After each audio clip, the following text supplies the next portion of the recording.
everyone, James Baek here, and it's time for some more VGC 2015 battles from the Doubles Battle Spot Ladder.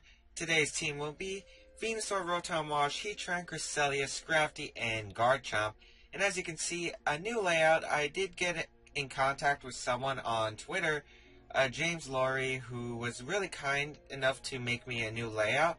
And I thought, why not try out a new layout and add some bit of spice to the series. So yeah, his Twitter link will be in the description below if you guys want to check him out and maybe, like, I don't know, ask for a layout like mine. Maybe he'll be a kind guy and give it to you. His Twitter link, again, will be in the description down below. Anyway, we are going to find two battles and see how we do. Our first opponent of the day will be a 1759 player from the United States, California, and we are going to see the team of Kangaskhan, Conkeldurr, Hydreigon, Rotom Wash, Metagross, and Landorus. So 4 of these Pokemon are bringing me back because I did face them in the last chance qualifier, the final round in the Seniors Division LCQ Top 8, where I faced a player known as Bargains Pokemon Battle Australia, and he had the Kangaskhan, Conkeldurr, Hydreigon, Rotom Wash. He did have the Metagross and Landorus, so this should be an interesting game. I would assume that the Kangaskhan Mega, the Metagross could be Mega. I don't think it might be though. I would assume Hydreigon's carrying the Scarf item, and I would assume the Landorus holding maybe a Choice Band or a Focus Sash. I really don't think it's a Scarf Landorus in my opinion. This should be interesting though.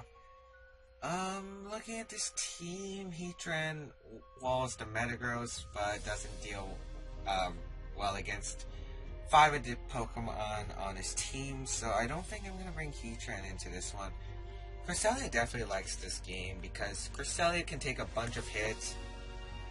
And yeah, Mega Venusaur is really well. I'm expecting to bring the Metagross just to deal with the Mega Venusaur. I'm thinking of leading Garchomp and... Actually, I kind of want Garchomp as a viable switch-in. I think I'm going to lead Cresselia and Scrafty? Not sure if I want to go Scrafty. Scrafty does do well against his team though, not gonna lie. Yeah, so I'm gonna bring Scrafty. I think I'm gonna bring Garchomp and Venusaur as my last ones. Was wondering about bringing the Rotom Wash, but then again, he did have his own Rotom Wash. He had a Hydreigon, and I wrote his team down. And Conkeldurr could have the possible Guts ability, so I don't want to burn it. Gonna lead Cresselia and Scrafty, which is the obvious Trick Room mode. And so my opponent's going to send out Kangaskhan and Hydreigon, which I'm totally fine with. I'm going to get the Intimidate off onto the Kangaskhan, which is really nice because getting the Intimidate off is huge. First turn. Wait, hold on. Gonna write down what he has and possible Pokemon he might have in the back. I would definitely assume Metagross being one of them though. Here I would assume the Fake Out and Dark Pulse onto the Cresselia slot, excuse me. So I'm gonna switch out Cresselia into the Garchomp, and I think I'm gonna Drain Punch. Drain Punch the Kangaskhan? Yeah, I'm gonna Drain Punch the Kangaskhan. Try to get rid of it. He knows that Trick Room is an option. He doesn't have a great way to deal with Trick Room. He's gonna want to get rid of the Cresselia. He is gonna Mega Evolve his Kangaskhan, and let's see, maybe he went for Double Edge or Return instead of Fake Out. That's another possibility. But I think Fake Out's more ideal, as we do see the Fake Out. Please onto the Scrafty slot. That was not a play I was anticipating, just because I could have got a free Trick Room off. I really don't agree with that play, but I guess it did work in his favor. As we see Life Orb Hydreigon. Okay, if it's Life Orb Hydreigon, he's in Dragon Claw range. He knows that. So I think of Dragon Clawing the Hydreigon and Drain Punching. Or is that too obvious? Actually, I think I'm going to try to set up the substitute predicting the Hydreigon to protect. And I'm going to Drain Punch the Scrafty for damage. He's going to withdraw his Hydreigon, which is absolutely fine by me. I'm going to guess Landorus. No, Conkeldurr coming in. Interesting. As I am going to get a substitute off with my Garchomp, which is going to help.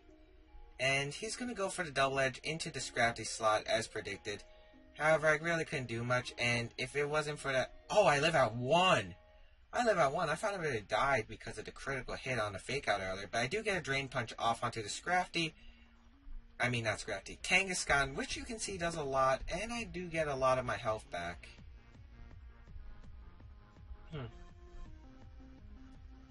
Right here, I kind of want to Dragon Claw the Kangaskhan and switch out into Cresselia, which I actually think I want to do.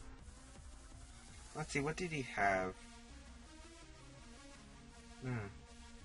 Try to anticipate what he could bring in or what he can do. I guess he could try to Sucker Punch my Garchomp, but then he would die to Rocky Helmet. I'm going to Dragon Claw the Kangaskhan and switch out my Scrafty into the Cresselia to take any fighting attacks such as a Mach Punch from the Conkeldurr.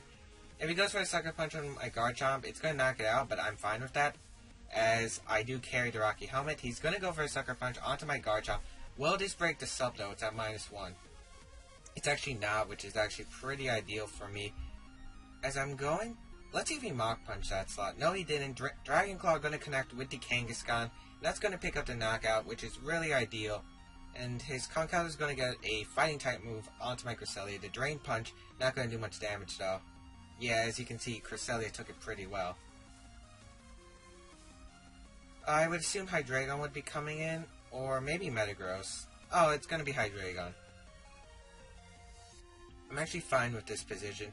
I'm going to protect my Garchomp, expecting the Mach Punch onto Garchomp, and switch out into Scrafty to take the Dark Pulse since it's Assault Vest, it's 4 times resisted.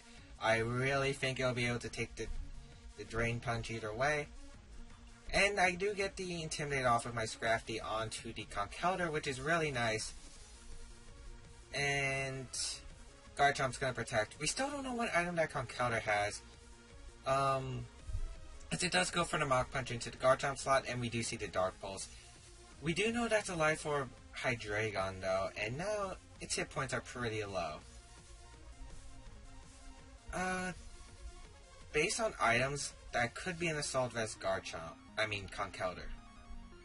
So I'm thinking of Dragon Clawing and Fake Outing the Garchomp slot. Or should I just go for the safe play and Dragon Claw the Hydreigon? I kind of like that play. You know what, I'm just going to Dragon Claw into the Hydreigon and fake out the Conkeldurr. Hydreigon's going to protect. I mean, it was an obvious protect, but I kind of didn't want to do it. Fake out into the Conkeldurr. I really wish I did Dragon Claw that Conkeldurr slot, but I guess since Cresselia walls it anyway, it's no big deal. I'm going to Dragon Claw the Hydreigon slot and switch out my Scrafty into... Actually, no, he's forced to Mach Punch and probably Draco or something.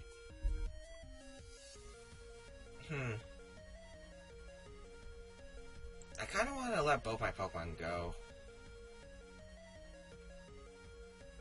I do have an option to protect. You know what, I'm just going to Dragon Claw and Drain Punch the Hydreigon slot. Because he's going to have to use Fire Blast or Earthquake to knock out... Earth Power, excuse me, to knock out the Scrafty. Oh, and it looks like an error occurred on my opponent's side, which is really unfortunate since we have no idea what could have resulted in that game. I'm guessing he didn't have a good Pokemon in the back since maybe he disconnected not on purpose, but I don't know. It didn't seem like the game was going that well for him, and I think the Conkeldurr was at -2, so maybe it couldn't KO my Garchomp with Mach Punch. Just because I did EV my Garchomp to be a bit bulkier than normal Garchomps. And I don't know, we'll never find out. But anyway, we're going to find a second battle today. I don't know whether to count that as a win or loss. And normally I would probably go find another battle, but we were actually pretty deep into the battle anyway. And I'm also really tired. I really want to catch up on some sleep. I just started a new term at school, if you guys didn't know, and I'm really tired, and I feel like I'm going to, like, fall asleep within the next 20 minutes. I'm actually probably going to sleep right after this video, and finish editing it. So yeah, hope you guys can forgive me on that, but hopefully when I get used to school again, and I do have a vacation off in about a week and a half from school anyway, I'll be able to get a lot of good games in. And yeah, you should definitely follow me on Twitch. I haven't been streaming that much. I also apologize for that, but again, I've been really tired from school lately, and I will be streaming more often, as I'm going to keep my goal of 3 to 7 times a week on streaming on Twitch. Probably 3 to 6, since I probably can't stream 7 days a week. But I am going to try to stream more often, and I just want to promote the Pokemon game, since Pokemon has been a really... it's basically the metagame I grew up on. Pokemon, just like a game of chess, is always enjoyable. So anyway, we're going to find a second battle. Sorry for my rambling, and we will be right back. Our second opponent today will be George S. Spain, 1718 rating, and we're going to see the team of Rotom Marsh, Sylveon, Salamence, Bisharp, Entei, and Suicune. So double dogs. If you guys don't know, I did use a team with double dogs in previous episodes, and I used Raikou and Entei, and they were a pretty good core actually. A double weak to ground, obviously, but they did have some nice coverage. I'm gonna write this team down since trying to figure out space for this. But yeah, his team looks very standard. I mean, we have the Rotom Wash, whose usually main goal is spreading status around. We have the Sylveon, which is a very high offensive pressure, as well as the Bisharp, also preventing any Intimidate users from coming. Entei is a Pokemon that's kind of diverse in this metagame. You don't see it as much, and it makes it hard to predict. Some have run Assault Vest, some have run Life Orb, some have run Leftovers, and I think the best Entei set for me, personally, would be Chestoberry, just because I have used Chesto Rest Entei in the past, and it was actually pretty good. But enough about my past, let's figure out what we're going to do in the present. So Trick Room definitely is something I want to bring up in this game. I just have to get rid of the annoying Bisharp factor. Suicune's also going to be annoying, as it can Tailwind. Mega Venusaur does pretty well here. Only problem is the Entei and the Salamence. Looks like Garchomp sort of... there's a lot of Pokemon that want to be and don't want to be here in the same time. I think I am going to bring Heatran, though. It will also Sylveon. I think we'll need Heatran and Rotom Wash. Actually seems like a pretty safe lead. I don't see anything wrong with that, with Cresselia and Venusaur in the back. He has 2 water types, which is kind of interesting. They do have different roles, though, as Suicune's ideal objective will probably be Tailwind. If he has a Tailwinding Suicune, it could be a Life Orb Rotom Wash with Hidden Power Ice. We have seen that more commonly in this VGC 2015 metagame, so it's definitely possible. My opponent's going to lead Sylveon and Bisharp, which I'm actually ecstatic to see, as you can see, my lead is pretty solid here. Let's see, he didn't have much he could switch out into. I would probably assume... If I were him, I'd probably protect Bisharp and go for a Hyper Voice. I think I'm going to try to set up the free substitute here and Will-O-Wisp. Well, I'm predicting the Bisharp to protect. That's the question. Do I go for the Will-O-Wisp? I kind of want to, but maybe Hydro Pump would be a better play. Yeah, I kind of just... Actually, do I want to protect Heatran? Now, just go for the sub and Will-O-Wisp play. Sylveon's faster than his Bisharp, so I'm going to assume... And goes for the Moonblast. And the knockoff combination onto my Rotom Wash. He's trying to get rid of my Rotom Wash, but I'm actually able to live. And we see a Scarf Sylveon, which isn't that common, especially since we didn't see the Hyper Voice, which is really interesting by my opponent. I do get the free substitute off, and he really can't break the sub without his Bisharp helping. Right here, I think I'm going to Heat Wave and Protect, which is what I'm going to do. Yeah, his Sylveon Scarf, which is interesting, and didn't reveal Hyper Voice. Kind of surprised he went for the Moonblast instead of the Hyper Voice. As he's going to withdraw Sylveon now, I'd probably guess a Suicune or... Yeah, Suicune. Which I'm fine with, as let's see if his Bishop protected. He is wearing out his burn turns, though. I kind of wished I switched out Rotom Wash into my Venusaur to gain some momentum. It's going to Sucker Punch my Heatran slot, and that will probably break the sub. No, it doesn't, actually. Heat Wave is going to knock out the Bishop. I wasn't expecting my Heatran to be very bulky, but apparently it is. It does knock out the Bishop, which is a huge knockout for me, as I can safely bring in Cresselia and sub to Trick Room now. As I'm going to heal back with some leftovers. We've seen Suicune, we've seen Sylveon, and we've seen Bisharp. So I'm gonna guess Salamence would be his Pokemon in the back, especially since he can't take care of the Venusaur without Salamence, unless Psyshock on Sylveon, which wouldn't do that much just because it's Choice Scarf. So I would assume Salamence is in the back, and if that's the case, I'm fine with it. I'm gonna Heat Wave here and switch. Actually, no, I think I'm gonna protect Heatran and switch out Rotom Wash into my Venusaur to take any attacks. It's really the safest play possible, and he's probably gonna want to switch out next turn. That's the problem, though. Heatran is going to protect here, and let's see what his Pokemon went for. I'm gonna guess maybe a Moonblast and Scald combination. But he actually reveals the Hyper Voice now, which is the more confusing part on my opponent's side. I ate that Hyper Voice well, as he goes for the Scald into the Protect. Really just got a an ideal turn there. As now I'm pretty sure that he's going to switch out one of his Pokemon. I would assume both of them can switch out. I would probably say the Suicune would want to switch out more because Salamence resists a Giga Drain 4 times. I really just want to get rid of the Sylveon though, so I think I'm going to Sludge Bomb and Heat Wave just to try and pick up the knockout. Especially, yeah, he's going to withdraw Suicune, which is perfect, into Salamence, and that's the ideal turn I could have gotten, because what I needed is for him not to have any more switch momentum, so I can safely bring in Cresselia and start setting up the Trick Room, especially if I get it down to Salamence and Suicune, which really don't have much presence here, as Sylveon's going to go for the Hyper Voice, but both my Pokemon are really bulky. Of course, Hyper Voice going to sub since it's a sound move. Heat Wave going to connect with both these Pokemon, and it's going to get some chip damage off onto the Salamence, and a nice amount to the Sylveon, who probably doesn't invest in bulk because it's Choice Scarf. Sludge Bomb going to connect with his Sylveon. It's going to not pick up the knockout. Wow, I thought that it would. As Heatran heals with its leftovers.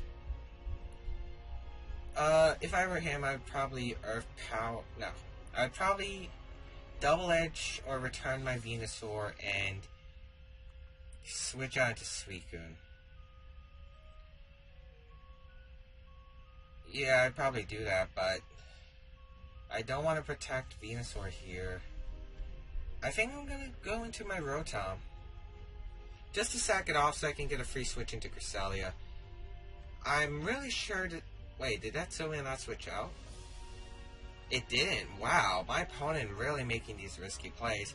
But I'm okay with that, to be honest, because... let's see what he went for. Sylveon's going to go for the Hyper Voice. Going to knock out my Rotom Wash, but as I said, I was fine with sacking off Rotoms just so I can get a free switch into my Cresselia in the back. As his Salamence is going to go for a Double Edge into my Heatran sub, which is going to knock it out because the Bisharp's Sucker Punch did some chip damage onto the sub.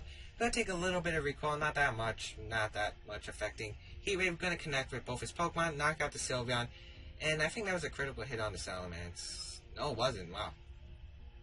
I'm actually fine with this.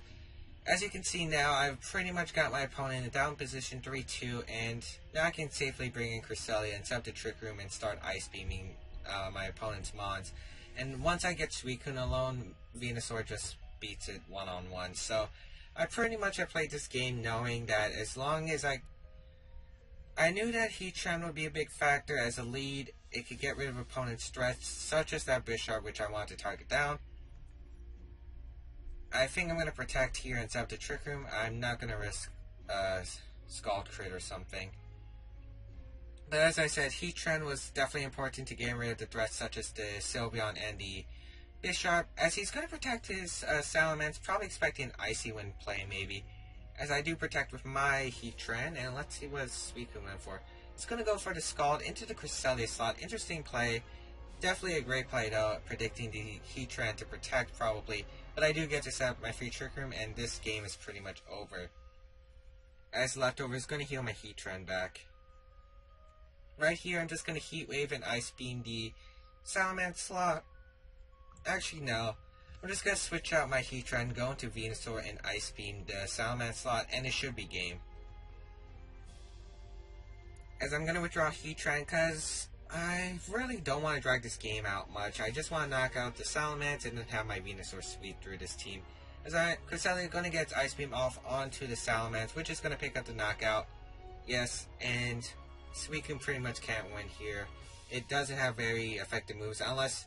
Oh, but we see the Calm Mind Suicune. Wow.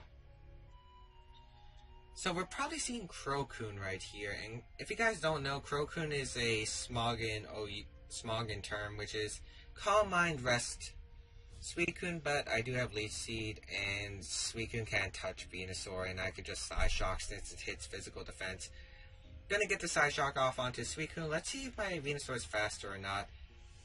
No, it isn't, as he's just going to go for the Ice Beam, which is an ideal thing, as doesn't do much to my Venusaur and doesn't get the freeze. Leech Seed does connect with the Suicune, and that's ideal for me, as I'm going to zap this Suicune's health while gaining back some health of my own. So yeah, really ideal. And I'm just going to Giga Drain. I don't even think a crit Ice Beam can knock out my Venusaur, and just Side Shock again.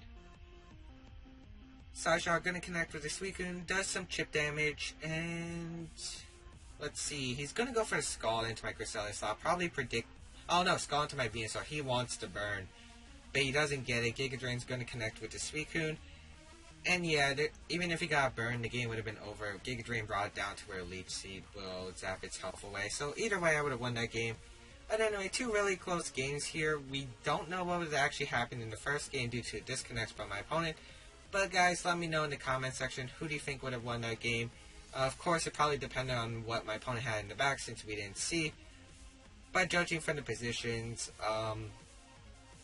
just tell me who do you think might have won or had a good chance of winning the game, just because me and my opponent were in some good positions and some bad ones at the same time. Me about to lose 2 Pokemon. But him, as I had pretty much really hard walls to his team. So yeah, I hope you guys enjoyed this VGC episode today. Be sure to give a like to support the series. 2 battles per day. You guys can also check out my other stuff. And I think I forgot to mention Kid Icarus Uprising Star on my channel, where I do the hardest difficulty mode, which is a 9.0 intensity. And I'm Let's Playing the game that's updating on Mondays, Wednesdays, and Fridays, which is probably going to be the Let's Play upload schedule. So yeah, definitely check that out. It's a really fun game, and I cannot stress how much that game means to me, as it was pretty much my favorite 3DS game of all time, pretty much.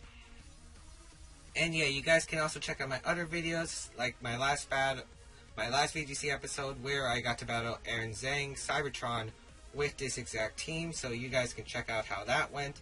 You guys can also check out my other videos, which is in the description down below. Check out some awesome VGC games, and yeah. You can subscribe to me on my YouTube channel, because you guys can have subscriber battles with me, where you guys can battle me here on my YouTube channel in different formats. Also follow me on Twitter, because you guys can get updates about my channel when new videos are coming out. And follow me on Twitch, because I'm trying to live stream 3 to 6 times a week. So yeah, definitely check me out. I'm going to be doing a lot more VGC content. And yeah, I hope you guys enjoyed this. James Baek, JamesSpeed1, signing out. See you guys next time.